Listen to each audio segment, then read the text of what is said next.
March 17, 1945. The banks of the Rhine River near Remagen, Germany, tremble under the thunder of artillery.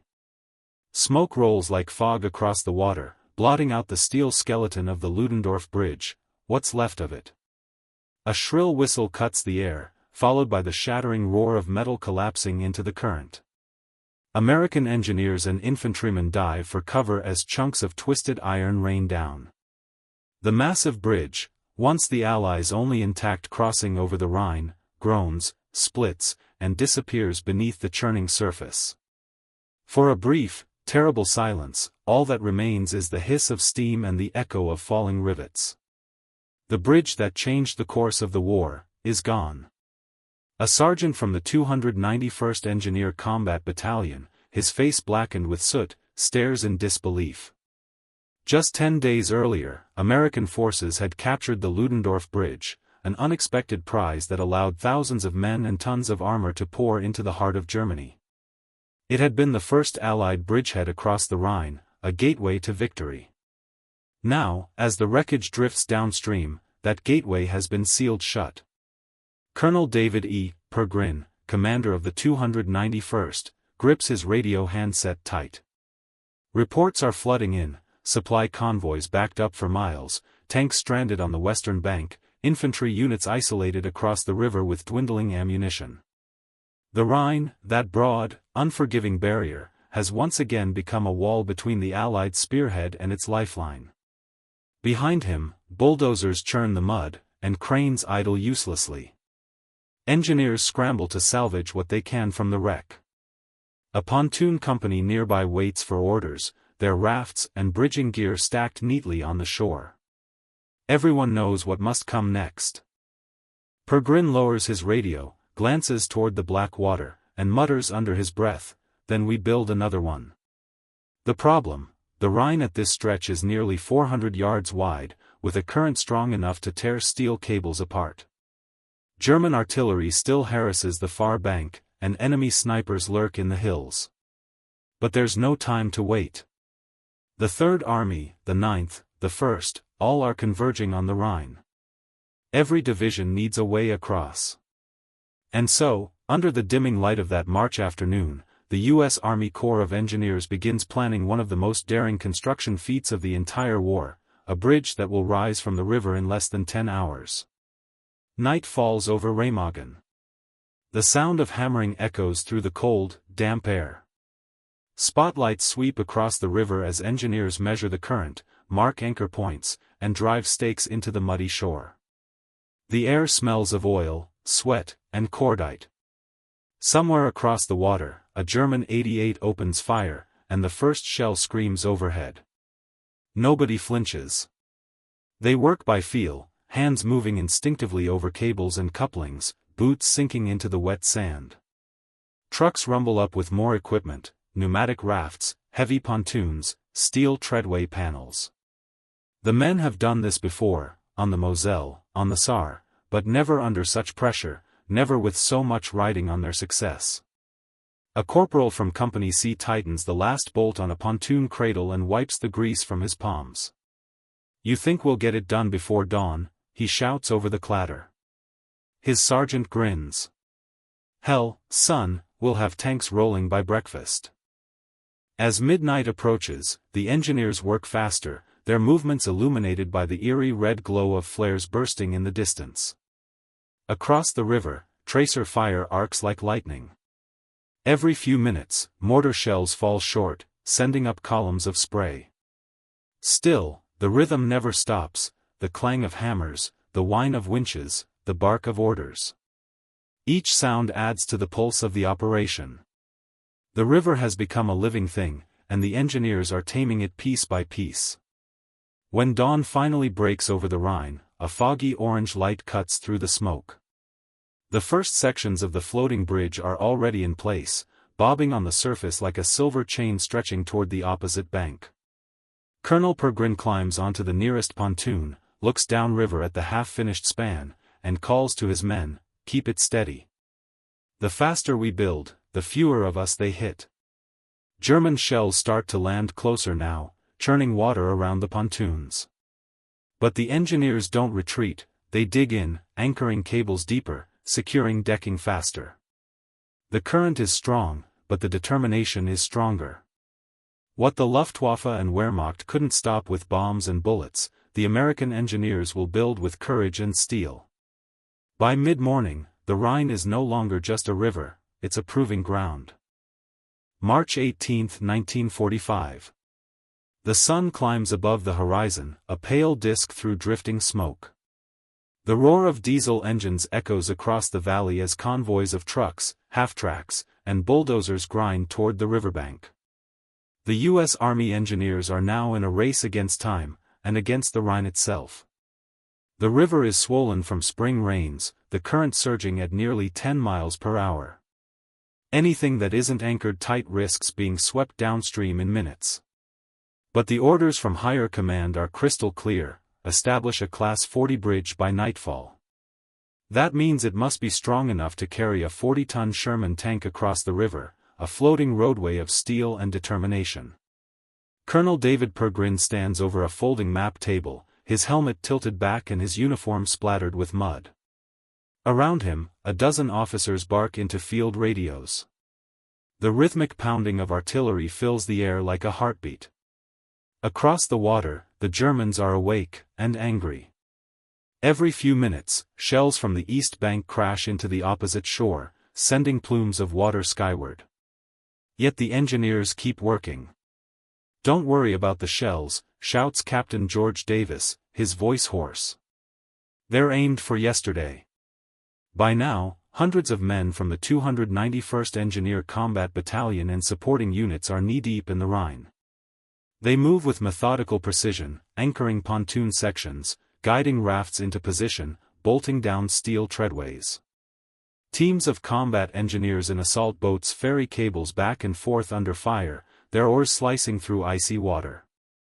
Each pontoon is a small miracle of wartime engineering, a watertight aluminum hull with steel crossbeams, designed to carry up to 60 tons when connected in series. Linking them together requires precision and speed. One mistake could collapse the entire span. Nearby, Sergeant Fred Glover mans a Browning M2.50 caliber machine gun on a makeshift mount, scanning the eastern bank. The Germans have hidden mortars among the trees, and snipers have taken positions in ruined farmhouses. "Keep their heads down," he yells to his gunner as tracers rip across the water. On the western bank, trucks unload crates of tools, welding torches, spare pontoons, and boxes of nails. The organized chaos of the scene looks more like a construction site than a battlefield, except that the hammers and wrenches are punctuated by the thunder of distant explosions. At 0900 hours, the first convoy of amphibious vehicles arrives, duckus, the six-wheeled ducks that can drive on land and float on water. Loaded with steel treadway panels, they slide into the Rhine and paddle toward the engineers holding position midstream. "Keep 'em coming," a lieutenant calls through a bullhorn. "The faster we feed the line, the faster we finish." The bridge begins to stretch farther and farther from the western shore, a gleaming, floating pathway that sways slightly with each passing wave. Soldiers use winches and pulleys to align each pontoon. Others drop heavy anchors into the riverbed, their cables humming under tension. As the structure grows, the Germans intensify their barrage. Shells whistle in, exploding just short of the bridge. One pontoon is torn apart by shrapnel, sending a geyser of water 50 feet high. Instantly, a replacement section is dragged forward, the gap sealed before the river can claim another victim. "Don't stop." Captain Davis roars over the din, "They can break our gear, but they can't break our schedule." At 1000 hours, a roar fills the sky. P-47 Thunderbolts of the 9th Air Force sweep in low, strafing the eastern bank. The engineers cheer as the planes dive and unleash streams of machine gun fire into the German positions.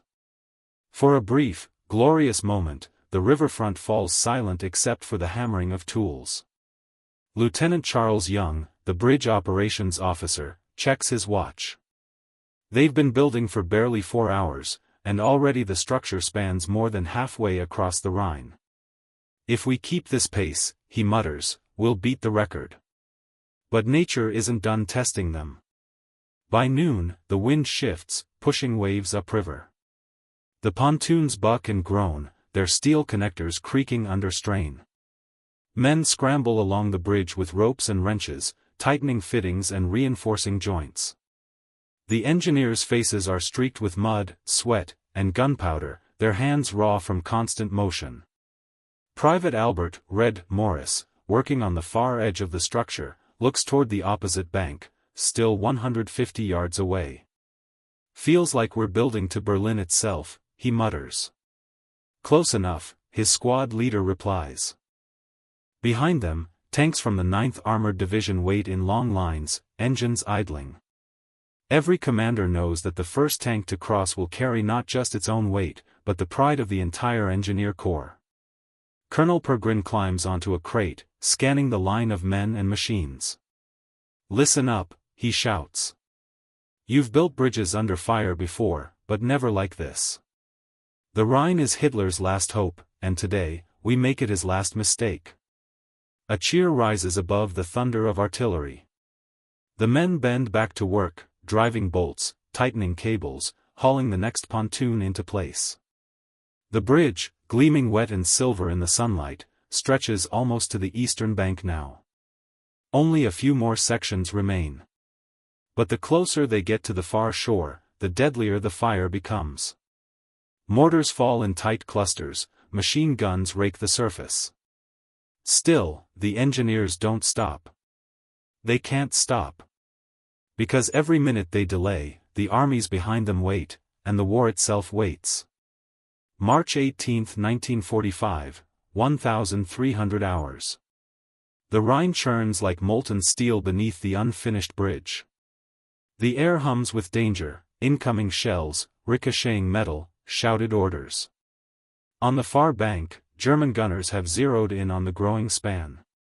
Each detonation sends a spray of water and mud skyward, shaking the pontoons beneath the engineers' boots. And still, they keep building. The men of the 291st Engineer Combat Battalion move with machine-like precision, each one knowing his job without being told. Some are driving spikes into steel decking. Others operate winches, hauling heavy pontoon sections into line against the current. The tempo never slows, even as the enemy doubles its fire. A shell lands just 50 yards upstream, rocking the entire structure. A shockwave ripples down the floating span. Several engineers lose their footing, tumbling into the icy river. Without hesitation, nearby soldiers throw them ropes, pulling them back to the bridge before the current sweeps them away. "Keep moving," yells Captain George Davis, waving his men onward. "You fall behind, you drown." Nearby, Lieutenant Charles Young kneels on a pontoon, guiding another treadway panel into place. His gloved hands are slick with oil and water, his voice nearly drowned by the roar of artillery. "Align it, there. Tighten that coupling," he shouts to a corporal beside him. Sparks fly as bolts grind into steel. Every man is soaked, exhausted, and deafened by the relentless barrage. But none stop working. They've been trained for this, for bridging rivers under combat conditions, for improvising under chaos. By 1400 hours, the bridge extends almost the full 400-yard width of the Rhine. Only a 30-yard gap remains between the engineers and the far shore. That last stretch, however, is the most dangerous. The eastern bank is lined with German positions, snipers, machine guns, and mortars. To push forward, the Americans need cover. Overhead, the distant whine of engines grows louder. Then, like guardian angels, a formation of P-47 Thunderbolts roars in again, skimming just above treetop level. They release rockets and streams of .50 caliber fire into the enemy positions, forcing the defenders to take cover. Black smoke curls from the far side of the river as the air trembles with explosions. "Go, go, go!" Davis yells. The final pontoon section slides into the water, guided by engineers in assault boats. Men scramble to secure the connectors, pounding them into place with sledgehammers. Others rush to bolt down the final treadway panels, transforming the last floating gaps into solid roadway. German artillery fire intensifies. Shells burst closer, showering the bridge with fragments. One pontoon takes a direct hit and vanishes in a plume of spray. Instantly, replacements move in to fill the void. The operation continues as if nothing happened.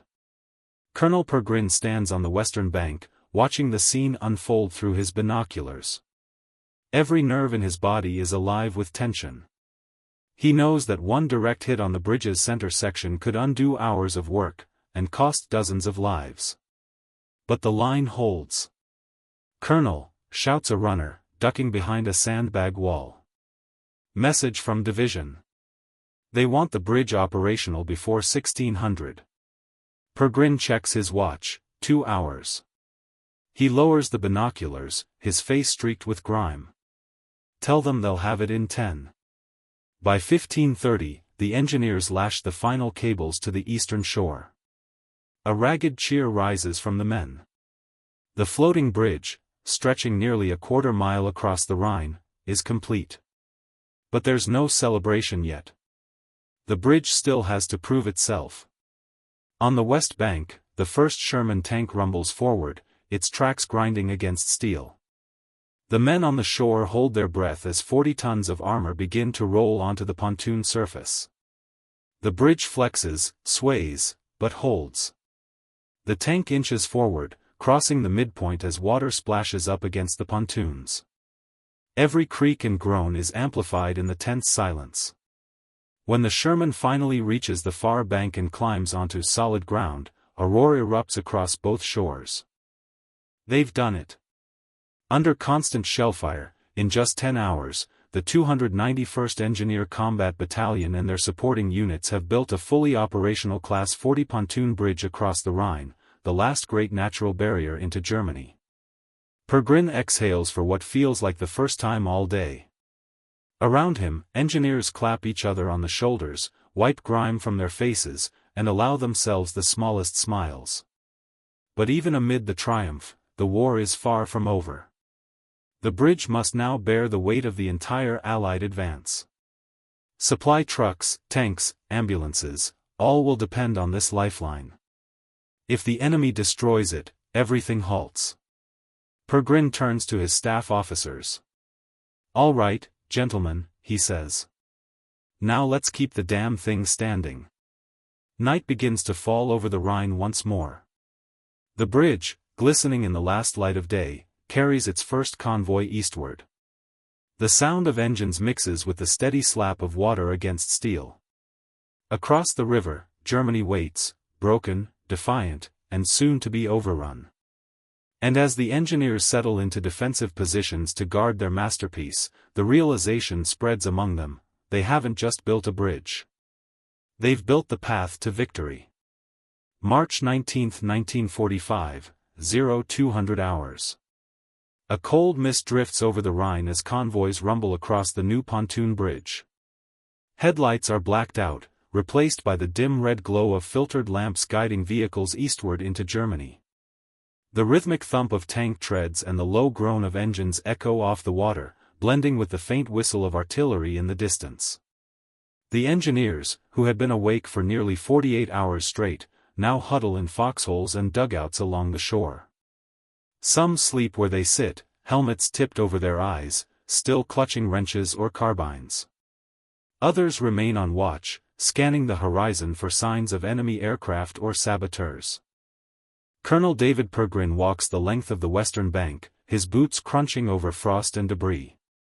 The air smells of gasoline and cordite. He pauses by the bridge entrance, watching a column of Sherman tanks cross single file, each vehicle's reflection rippling on the black surface below. Beside him, Lieutenant Charles Young leans on a radio set, voice hoarse. "9th Armorts across, sir. 3rd Armorts lining up next. We're moving 2 divisions an hour." Pergrin nods. "Keep that flow steady. No backups. If this bridge jams, the whole army backs up to Belgium." He looks out toward the far bank, now bristling with activity. Engineers there are setting up anti-aircraft guns, repairing approach roads, and marking routes for the advancing armor. The bridge that had seemed impossible just a day earlier is now a living artery, pulsing with movement and purpose. Behind them, the Rhine murmurs softly, as if in reluctant surrender. By dawn, the scale of the operation becomes clear. Lines of vehicles stretch for miles, fuel trucks, supply jeeps, ambulances, half-tracks, all converging on the river. Military police direct traffic with flashlights, their arms slicing through the fog like metronomes. Loudspeakers blare from jeeps parked nearby. Keep moving. Maintain 20 yards between vehicles. No stopping on the bridge. The engineers, though exhausted, work tirelessly to maintain the structure. They replace damaged treadway panels, re-anchor drifting pontoons, and adjust cables as the river's current shifts. Every creak, every vibration matters. The bridge must remain perfectly balanced. Sergeant Fred Glover crouches by a pontoon joint, tightening a massive bolt with both hands. Feels like she's breathing, he mutters. You can feel the tanks rolling through your bones. Another engineer laughs softly. Then let's hope she doesn't sneeze. At 0830, enemy artillery opens up again. Shells whistle across the river, exploding near the eastern shore. The engineers dive for cover as fragments tear through the air. One pontoon is punctured, water rushes in. Instantly, a repair crew races forward with pumps and welding torches. Within minutes, the damage is contained. Pergrin climbs onto a sandbag wall, waving toward the incoming barrage. Tell them they can shell us all they want, he growls. They're not stopping this bridge. His words prove true. Despite repeated German attacks, mortar fire, strafing runs, even floating mines, the bridge remains operational. For 3 consecutive days, it carries a constant stream of traffic eastward, enabling the U.S. 1st and 9th Armies to pour into the heart of the Reich. War correspondents arrive to photograph the spectacle. Their cameras capture the impossible, tanks rolling over a river that, for centuries, had been considered an unbreakable line of defense. Headlines spread through Allied newspapers. Engineers bridged the Rhine in a single night. To the men who built it, the fame means little. For them, it's about survival and duty. Private Albert Red Morris writes in his pocket journal between shifts. It's strange. We build these things so others can move on. When the tanks go by, it's like watching history roll over something you made with your own hands. And then you just go fix the next bolt. By March 21st, the Rhine crossing is running at full capacity. Over 16,000 vehicles and tens of thousands of troops have crossed in just 3 days. Supplies once stranded west of the river now reach the front lines within hours. General Omar Bradley himself visits the site, arriving in a jeep covered in dust. He walks out onto the bridge, inspecting the pontoons as engineers salute. Outstanding work, Colonel, he tells Pergrin. You've given us the key to Germany. Pergrin simply nods. Sir, the key only works if the lock stays open. Bradley smiles. Then keep it open. That night, under the faint glow of moonlight, the engineers gather by the shore. Some play harmonica, others just sit in silence, watching the endless stream of trucks roll past. The bridge creaks and hums, alive under the weight of war. Lieutenant Young lights a cigarette and looks toward the opposite bank. We built it in 10 hours, he says quietly. 10 hours to cross a river they said couldn't be crossed. Pergrin exhales, his breath visible in the cold air. 10 hours, he replies, to end a war that's lasted 6 years. Behind them, the bridge stretches like a spine of steel and courage, connecting not just 2 riverbanks, but 2 halves of a world finally inching toward peace. March 23, 1945. The morning mist still clings to the water as the sun creeps over the Rhine. The pontoon bridge gleams faintly under its light, scarred, dented, but unbroken. On both banks, the ground vibrates with the constant rumble of movement. Columns of trucks and armored vehicles snake across, their steel tracks clanging on the treadway panels that American engineers had laid under fire just days before. The river that once divided Germany has been conquered.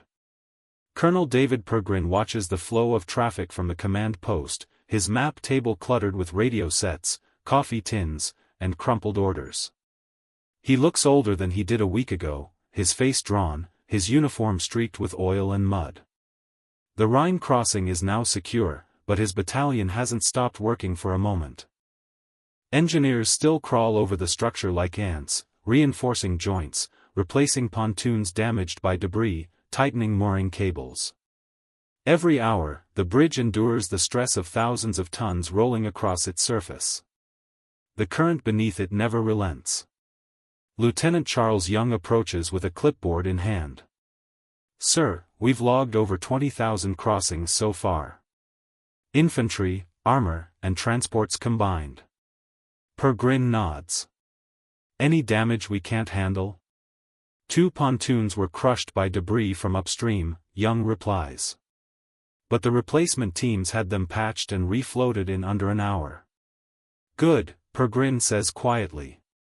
"Because this bridge isn't just a crossing anymore. It's the backbone of the front." As the morning unfolds, engineers work side by side with traffic control units and medics. Jeeps filled with wounded soldiers rumble westward, their tires splattered with mud. On the opposite lanes, fresh troops and ammunition head east. The bridge carries life in both directions, reinforcements to the fight, and the injured away from it. At midday, German artillery tries once more to destroy what American ingenuity has built. From concealed batteries several miles away, shells begin to fall. The first few explode harmlessly in the river, others land closer, peppering the structure with shrapnel. But the engineers are ready. Anti-aircraft gunners and mortar teams respond instantly, their weapons barking in reply. Puffs of smoke bloom in the distance as U.S. spotters radio in counterfire coordinates. Within minutes, the German battery is silenced. Sergeant Fred Glover, wiping grime from his face, mutters, "You'd think they'd learn. We're not going anywhere." That evening, when the shelling dies down, the bridge shudders under the weight of an entire armored column from General Patton's Third Army.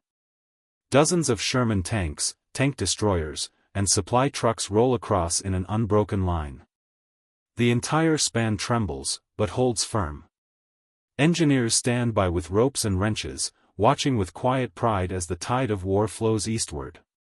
On the far side, in the captured German village of Erpel, the engineers of the 291st establish maintenance posts. They construct ramps, repair workshops, and even field kitchens. The men eat quickly, hands still trembling from exhaustion. Many haven't slept more than a few hours since the bridge was completed. Despite their fatigue, they understand what they've achieved. In 10 hours, they built what history said couldn't be built. A few correspondents arrive again, snapping photographs and scribbling notes. One asks Colonel Pergrin, "Colonel, did you expect it to stand up under this much traffic?" Pergrin gives a faint smile. "I didn't expect it to fall." For the soldiers who cross the Rhine, the bridge becomes a symbol, a tangible sign that the war in Europe is turning its final page. The Rhine was supposed to be Germany's last natural fortress, the barrier that would slow the Allies long enough for Hitler to regroup.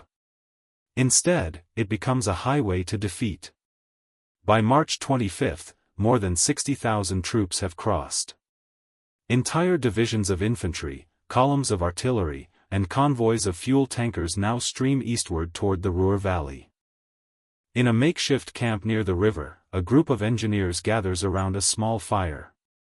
The glow flickers against their tired faces as they trade stories.